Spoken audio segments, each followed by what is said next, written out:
Dalam konteks dilaporkan oleh Joko Widodo, kami justru happy.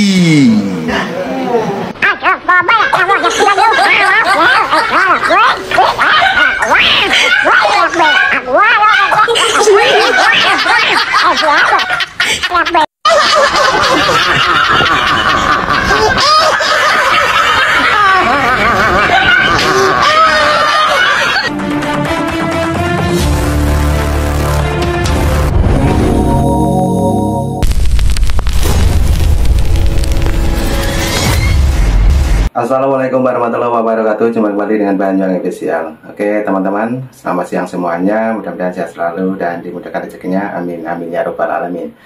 Oke, untuk siang hari ini kita mau nonton lagi, yaitu videonya Opung Marvelak membahas tentang Egy Sujana. Oke, kita siapkan dulu untuk videonya Opung dan nanti kita dengarkan dan sampai habis ya teman-teman. Mungkin di sini juga ada penjelasan mengenai Egy Sujana dari Opung Marvelak.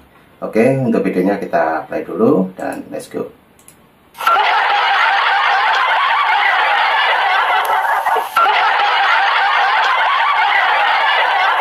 Kok mirip kali kau sama siapa? Sama yang mangkir 2 kali itu.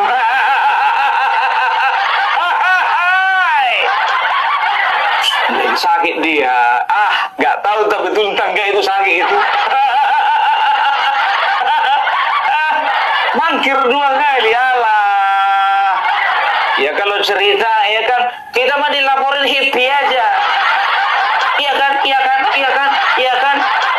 Happy, happy. Dibilangnya masih respon. Tahu gak kalian, gue dulu kemarin, masuk penjara ukuran 1 kali 3 meter, waktu malam-malam itu keluar tikus semua. Baunya minta ampun untuk kamar. Lu belum tahu kan? Belum tahu kan? Pakai otak, pakai otak.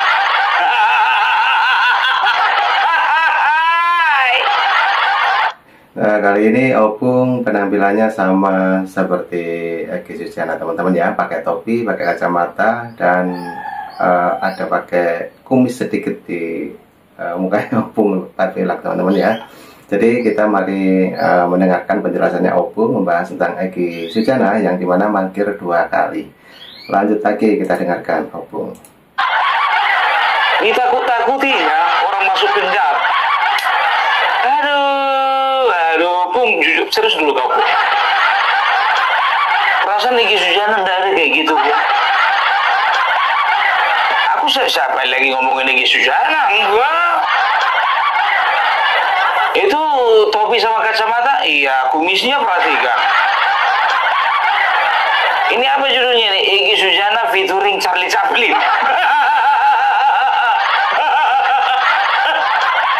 Persis ya, ini penampilannya Opung dengan gimmick-gimmicknya, wow keren ini.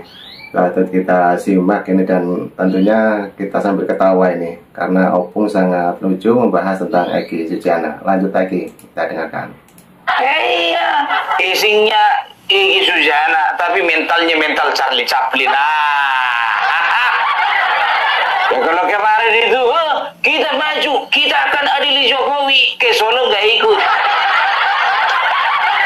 Sampai klarifikasi itu orang-orang yang di dalam bus itu, mama-mama itu, apa dibilangnya, Bang Egy ketika datang ke sini ternyata dia ditahan, dilakukan pemeriksaan.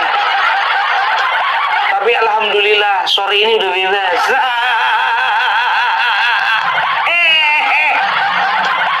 Nggak taunya dalam acara podcast aku dia. Saya sengaja nggak datang. Saya lagi sakit.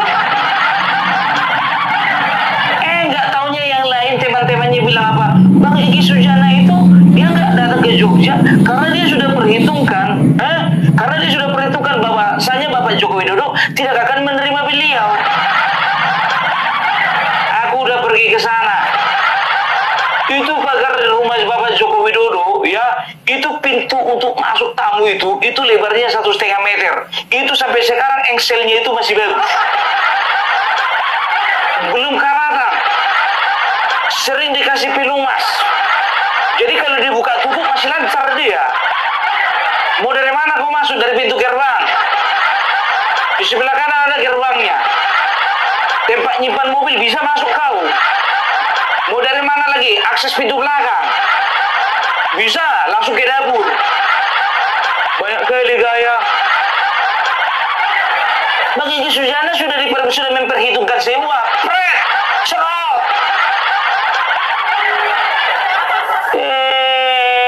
Tiba ke Jogja kemarin nggak ada datang dia, ke Solo nggak datang juga. Dipanggil polisi dia mangkir sekali. Dipanggil sekali lagi mangkir lagi 2 kali. Kalah palap pet. Kalau gaya, kemarin wakilnya menabrakkan diri ke motor. Fitnah itu Bung, siapa yang fitnah? Mana buktinya? Banyak kali gaya. Sekarang ketuanya nggak berani dia memenuhi undangan polisi. Undangan ini masih undangan. Klarifikasi 2 kali. Twice, in English twice. Wah di sini. Egy Sujana dipanggil 2 kali mangkir teman-teman ya. Jadi menurut informasi dari Opung kemarin katanya berobat di Singapura. Nah kita tunggu saja nanti pemanggilan yang ketiga kali, kemungkinan dijemput paksa teman-teman ya. Oke, kita dengarkan lagi Opung Patbela. Ya itu dia. Tapi tolonglah dulu Bung, tolong dulu lepas dulu kumismu itu. Nggak konsentrasi kami. Sekarang begini, ya, sore hari ini, ya, aku mau bahas tentang Rismond. Sebentar, Bung, sebentar. Kemarin kau berpenampilan seperti si Tompel yang kau bahas Dokter Tifa. Sekarang kau berpenampilan Egy Sujana featuring Charlie Chaplin yang kau bahas si Rismond. Di mana letak konsistenmu, Bung?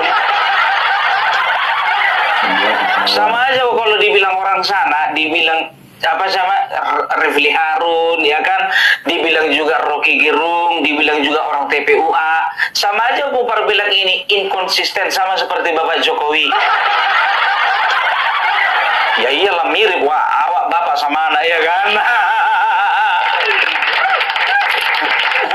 Tapi beda kakak.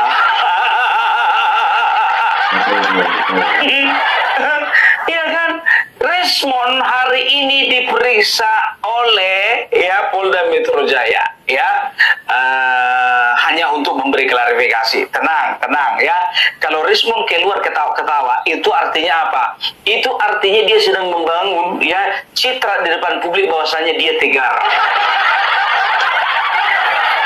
Ya, kalau nggak salah dia diperiksa 10 jam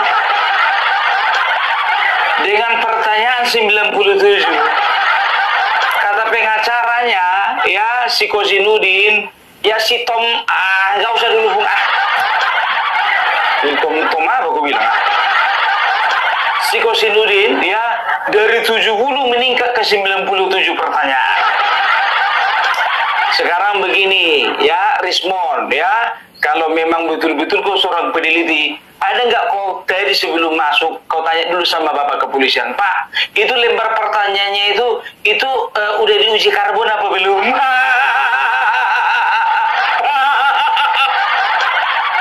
Kalau bisa Pak kasih pertanyaan saya dengan tulisan Times New Roman ya Pak. Udah kau bilang kayak gitu. Kenapa komplain kau dikasih 70 pertanyaan meningkat jadi 97 pertanyaan? Tapi peneliti, saintis harusnya bangga dong 97 pertanyaan, ya kan? Sekarang begini, ya Bapak Joko Widodo, ya 22 pertanyaan 1 jam, ya 22 pertanyaan 1 jam. Kalau misalnya diperiksa, kalau disamakan sama Rismond, ya sama-sama 10 jam, ya 1 jam 22 pertanyaan, ya berarti kalau 10 jam Bapak Joko Widodo sanggup menjawab 220 pertanyaan, kan begitu. Nah, si Rismond sanggupnya cuma 90 pertanyaan, 97 pertanyaan. Dan itu katanya tadi ada beberapa pertanyaan yang saya tidak mau menjawab. Jadi di sini sudah kelihatan tingkat kecerdasan Rismon dengan Bapak Joko Widodo itu 2 kali lipat. Bapak Joko Widodo lebih cerdas daripada Rismon. Ganda si Rismon, 97 pertanyaan dijawab dalam 10 jam. Dari sini saja sudah kelihatan kecerdasanmu Rismon. Masih di bawah. Jauh berbeda teman-teman ya. Jadi tadi keterangan dari Opung Barbela, yang dimana kemarin Rismon juga diperiksa oleh Mabes Polri, yaitu 97 pertanyaan, dan Pak Jokowi hanya 22 pertanyaan teman-teman. Oke, lanjut lagi. Ini Opung membahasnya lebih detail lagi teman-teman ya. Lanjut. Pak Jokowi itu yang pertama. Yang kedua, ya, Bapak Joko Widodo sudah 5 kali ikut pemilihan. Kau sekalipun ikut pemilihan RT belum.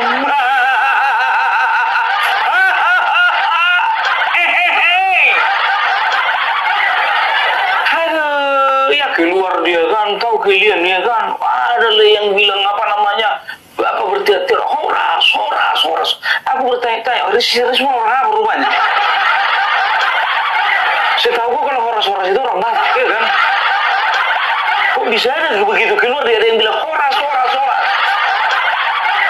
Karena saya tahu kalau orang Batak itu dari kayak gini orangnya. Iya.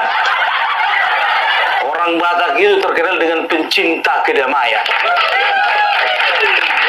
pencinta kejujuran, tidak pernah membuat masalah, tidak pernah membuat gaduh, walaupun di dalam keluarga, kalaupun ada itu cuma oknum. Apalagi ini buat gaduh satu negara. Aduh, iya kan? Kita nggak tahu ya apa pertanyaan yang dilontarkan pihak kepolisian. Tapi garis-garis besarnya tadi sudah dibeberkan sama si Rismon. Ya terkait bagaimana penelitian, ya kan? Dipertanyakan kepolisian. Apa otoritas Bapak melakukan penelitian?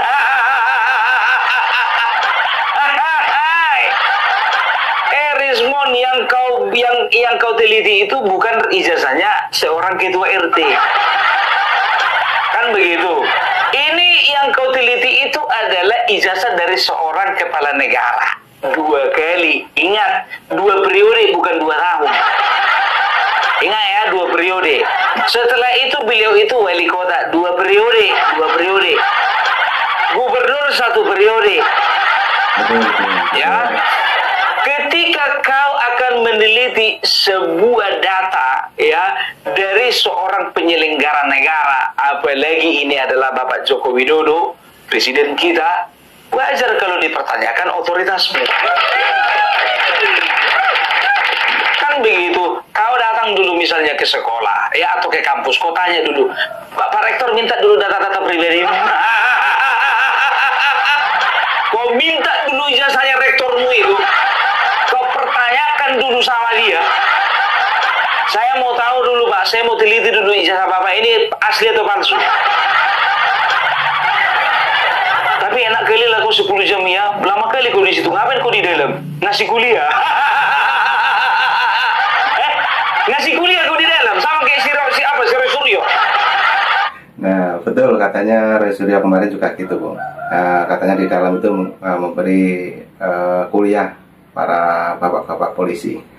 Oke, lanjut lagi, Opung. Keluar dia kan, capek kali mukanya Pak. Pikirku, lesu kali kau ini yang dehidrasinya di dalam. Yang gak dikasih minumnya gak tahu juga ya kan. Karena gak dikasih minum dia dehidrasi dia. Kekurangan cairan. Aduh. Ya, tapi apapun ceritanya, nggak usah senang. Karena Suryo juga kemarin itu, ya, itu dalam rangka hanya minta klarifikasi, bukan pemeriksaan sebagai terlapor, ya. Dan juga ini sekarang Rismon juga sudah terklarifikasi, hanya sekedar memberikan klarifikasi, ya. Dan menurut keterangan katanya tadi, menurut pengacara mereka yang dikatanya pengacara kondang. Ujian ini nggak ada beda. Sebentar dulu ya, sebentar. agak susah. Lem mana lem. Nggak ada lem, Mbak. Oh, ada ini. Oke, lanjut. Sampai mana tadi?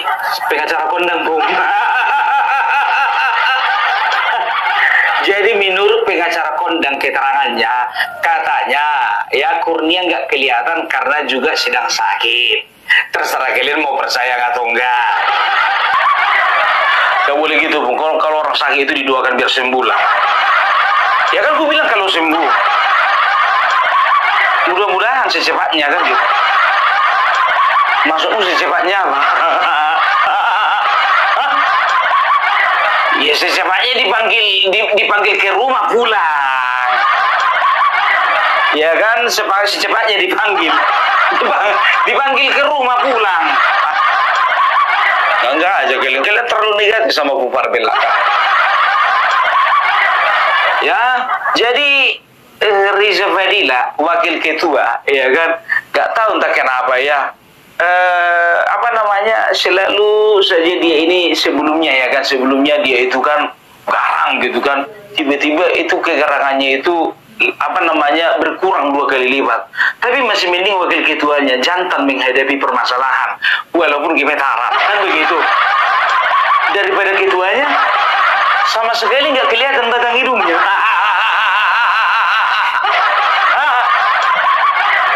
Makanya sebetulnya yang cocok ketuanya ini sebetulnya si Riza Fadila ini, ya kan? Nah, ya kan, Rismon juga mengatakan ya bahwasanya saya dipanggil itu, saya tidak terima terlapor itu RS. Siapa RS? Nama saya kan bukan RS. RS banyak. Bisa saja itu Suryo. Bisa saja itu Rizik Sihab. Memang betul bisa juga itu adalah Rismon Syanibab. Mana tahu juga itu bisa saja itu Rizal Sadila atau Dr. Rifa atau mungkin lagi Dr. Nurnia. Stop garing. Garing ngomong.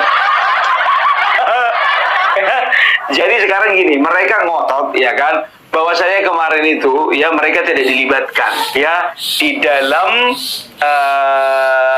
penyidikan kan begitu. Sebetulnya kalau menurut aku ini kan bukan penyidikan, ini masih penyelidikan ya kan begitu. Waktu di Barreskrim itu ya, kalau sudah penyelidikan ya, kalau sudah dinyatakan bahwasanya bukti tidak kuat ya, maka akan diberhentikan. Nah, ini bukti apa? Kalau sudah dikatakan ijazah Bapak Joko Widodo asli, nggak akan mungkin lagi dinaikkan ke penyidikan kan begitu. Nah, mereka menuntut dilakukan gelar perkara khusus. Gelar perkara khusus apa? Sedangkan nyampe penyidikan pun belum. Kalau sudah naik ke penyidikan, ya itu berarti sudah ada penetapan tersangka. Kan begitu. Ini aja diputar-putar orang itu. Ada lagi satu lagi lawyernya itu, apa dibilangnya? Iya kan? Kenapa ijazah Bapak Joko Widodo itu nggak disita? Lo ini penyelidikan bukan penyidikan. Kalau apa? Jangan kalian bentur-benturkan pemahaman kami dengan pemahaman kalian, nggak nyambung. Nah, betul obrolannya Opung teman-teman ya. Jadi bagaimana kelanjutannya? Mari kita saksikan lagi karena videonya juga masih panjang teman-teman ya. Oke, lanjut untuk Opung Barbella kita play lagi. Kalau mau bodoh kalian ya bodoh aja lah, jangan aja orang. Ya kan? Nah, jadi kita lihat aja bagaimana Rismon ini ke depannya ya. Kalau sekarang ya banyak orang itu bilang ya kan, teman-teman ini di media sosial, kenapa nggak langsung dimasukkan aja ke penjara? Maunya Rismon itu ganti baju lah. Nggak boleh begitu. Kita hormati kepolisian dengan setiap proses dan juga tahapan-tahapan yang sedang dilakukan. Kan begitu. Nah, sekarang yang jadi pertanyaannya ya, Egy Sujana mana?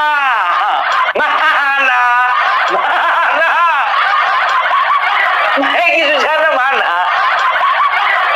Ini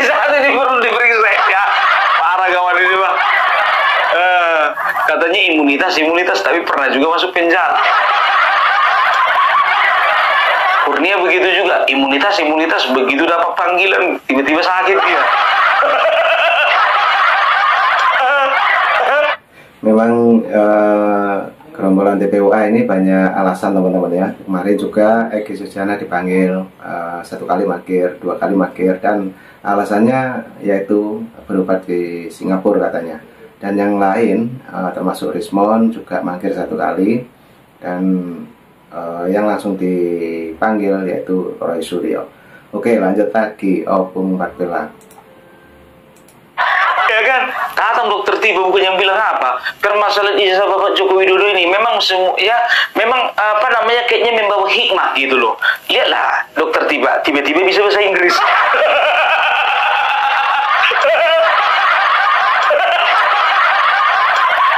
Salut aku Pak, salut.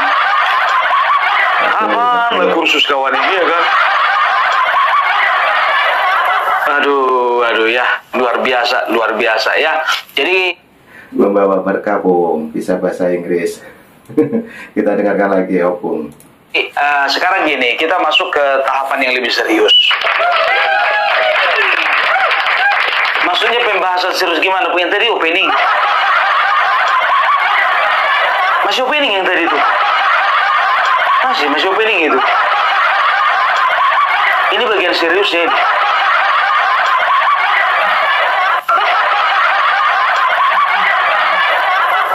Ya jadi begini ya, sekalian ini menurut pikiranku ya. Ya kita agak apa dulu. Kalau tadi bercanda, sekarang kita agak serius dulu, agak cerdas dulu. Kalian berpikir enggak ya, kenapa masalah ijazah yang mempertanyakan keaslian ijazah Bapak Joko Widodo ini masih terus bergulir ya, walaupun Bapak Joko Widodo tidak lagi menjabat sebagai seorang presiden ya. Aku curiga ya, ini dana yang digelontorkan ya untuk membayar orang-orang ini cukup besar ini ya. Karena apa ya, coba bayangkan kalian ya, adalah sebuah kebodohan ketika kita berpikir bahwasanya Bapak Joko Widodo itu tidak punya ijazah. Itu kebodohan ya. Tapi mereka berani mengambil risiko ya. Satu ketika ijazah Bapak Joko Widodo itu memang betul-betul asli ya, mereka ini bisa masuk penjara, mereka sudah pikirkan risiko itu kan begitu ya.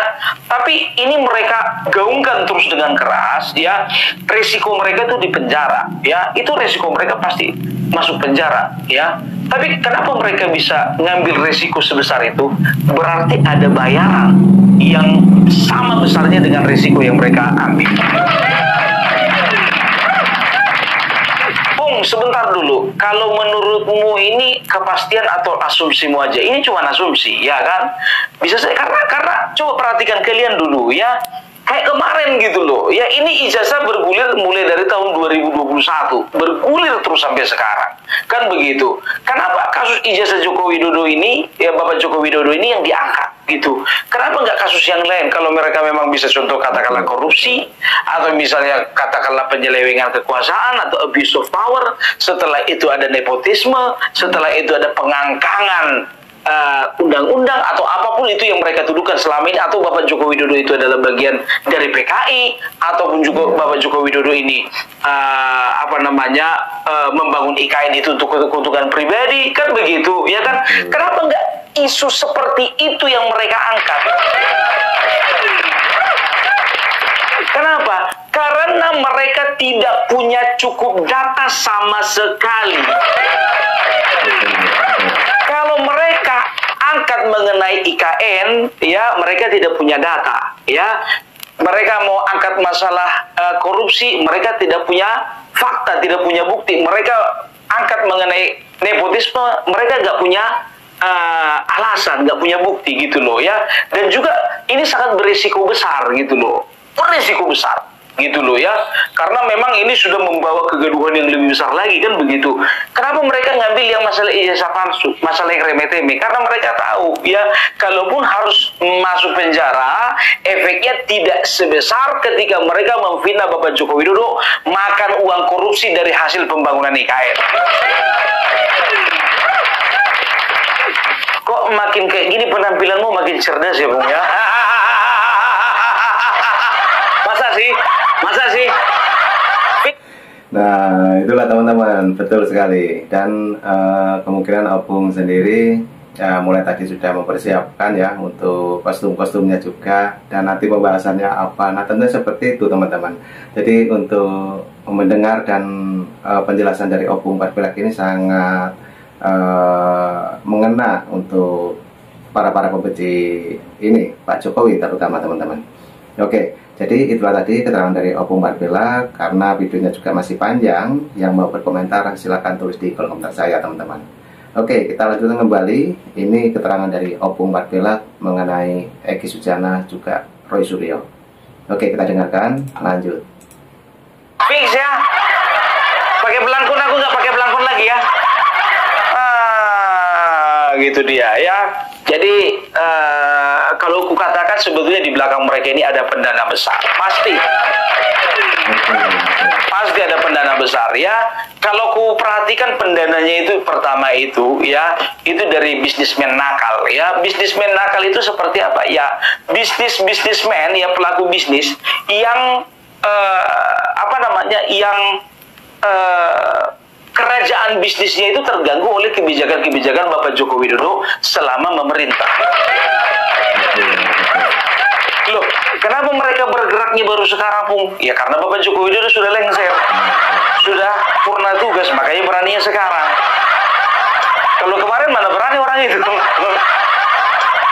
Nah, makanya digas terus supaya apa? Supaya ini mereduksi kekuatan Bapak Joko Widodo yang dipastikan 2029 akan bersinar terang, kekuatannya akan berlipat-lipat kali ganda.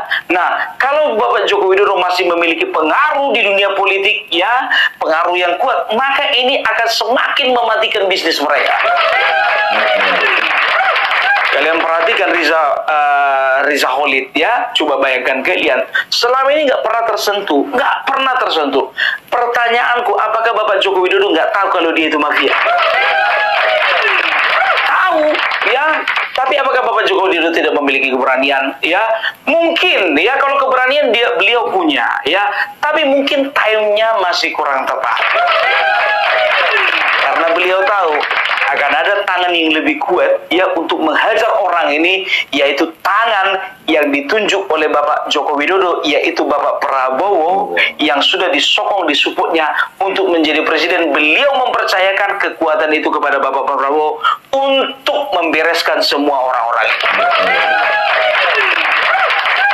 itu ya. Jadi kalau bisa dikatakan pengaruh Bapak Joko Widodo ini ya memang dalam pemerintahan tidak sekuat dulu karena beliau bukan lagi presiden, kan begitu. Tapi dari segi ketokohan, segi karisma, dari segi kepemimpinan, leadership, dari segi relasi, beliau ini masih diperhitungkan bukan hanya di nasional, tapi juga di dunia internasional. Coba bayangkan kalian ya, waktu ke Vatikan yang diundang siapa? Bapak Joko Widodo, kan begitu, bukan Rizal Fadila, bukan Roy Suryo, bukan Egy Sujana. Sebentar, siapa rupanya mereka itu? Bukan siapa-siapa. Makanya jangan kalian itu merasa bahwasanya kalian itu adalah somebody, padahal kalian itu sebetulnya nobody. Apalagi si Kosinudin, kau jaga mulutmu itu ya. Selalu kau mengatasnamakan rakyat.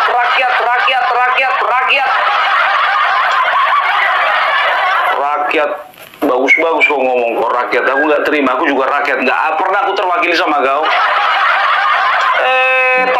Jangan lanjutin. Nah, betul sekali ya. Ini penjelasannya Opung sangat benar sekali mengenai pengacara Kosinudin itu teman-teman ya.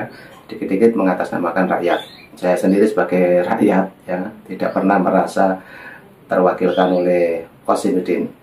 Oke, lanjut lagi untuk Opung Parpilak. Let's go. Gak usah dilanjutin, Bung, gak usah. Biar kami aja, Bung. Itu dia ya. Jadi kalau kukatakan ini ada desain besar sebetulnya ya, karena memang sejak lama ini sudah kucurigai ini ada dana besar. Karena apa? Ini resikonya ini berat, resikonya ini pasti masuk penjara. Karena apa? Sudah bersentuhan langsung dengan hukum gitu loh ya. Mereka tahu mereka bakalan risikonya itu akan masuk penjara, tapi mereka terima karena apa? Bisa jadi mereka terima bayaran. Aku bilang apa tadi? Bisa jadi. Gitu loh. Aku tidak menuduh, kemungkinan. Gak tahu kemungkinannya kecil apa besar.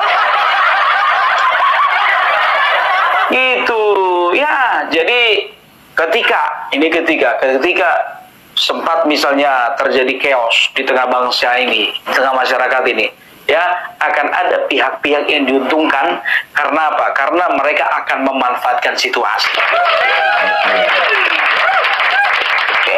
Ya bisnismen nakal ini, pengusaha nakal ini, biar tahu kalian, mereka ada di balik, ya inilah dia menamakan diri akademisi, ada di balik politisi, ada di balik saintis, ada di balik pemuka agama. Bisa saja mereka pengaruhi itu, bagaimana supaya mereka itu bisa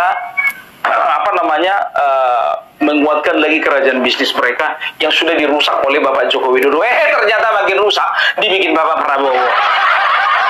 Ya, jadi itu aja lah dulu dari Opung Parbelak ya. Mudah-mudahan kita doakan saja ya, yang kemarin mangkir 2 kali cepat sembuh supaya cepat memenuhi panggilan polisi. Kasihan itu Pak, daripada nanti diangkut begitu begitu sehat langsung diangkut, kan lebih bagus datang sendiri. Oke? Jadi itu dari Opung Parbelak. Salam NKRI harga mati. Oke, salam NKRI juga Opung Parbelak. Oke teman-teman, penjelasannya Opung sudah begitu panjang lebar dan sangat jelas sekali teman-teman ya, yang dimana Opung Parbelak sampai berkostum menyamai kostum kebiasaan Egy Sujana teman-teman. Nah, dari itu ambil hikmahnya pencerahannya Opung Parbelak juga mengenai Rosuryo tadi juga disebutkan oleh Opung Parbelak dan seluruh gerombolan pembenci Pak Jokowi termasuk tim TPUA. Nah, dari itu teman-teman mungkin bisa mengambil kesimpulan, ambil hikmahnya. Yang mau berkomentar jangan lupa tulis di kolom komentar saya. Dan oke teman-teman, jangan lupa bulan 8 saya juga kru dari YouTuber Nusantara akan terbang ke IKN teman-teman ya. Doakan mudah-mudahan acaranya sukses, dan termasuk teman-teman yang mau mensupport untuk channel-channel YouTuber Nusantara, silakan. Yang mau berkontribusi terutama silakan, di sini juga ada nomor WA saya, nanti bisa via video call ataupun bisa chatting di WA saya. Dan terima kasih semua atas dukungannya dan supportnya bagi teman-teman semuanya yang sudah menonton di channel Banyuwangi Official ya. Terima kasih, dan itu dulu, nanti juga ada video lagi dari Banyuwangi Official. Oke, terima kasih, salam buat keluarga, sehat selalu. Assalamualaikum warahmatullahi wabarakatuh. Dan jangan lupa kita dengarkan jingle lagu YouTuber Nusantara. Let's go. Terima kasih.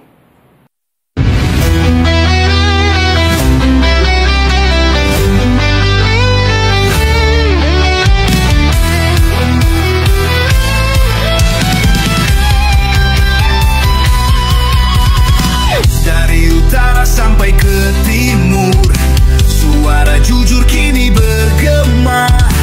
Bukan cuma cari viewer, tapi kebenaran yang utama.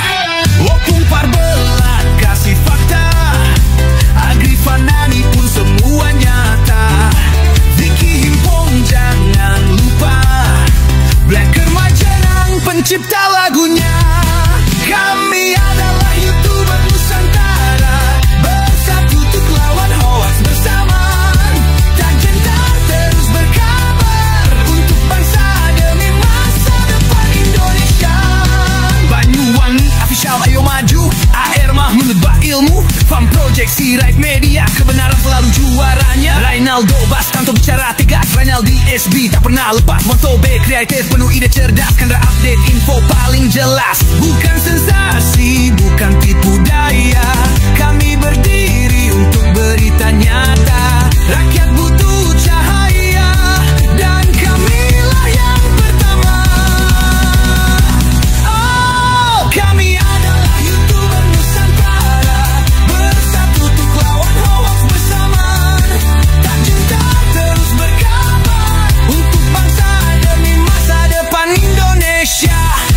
Bersama rakyat kita kuat, saring dulu sebelum sebat. Cinta damai benci hoax, kami YouTuber cinta Indonesia.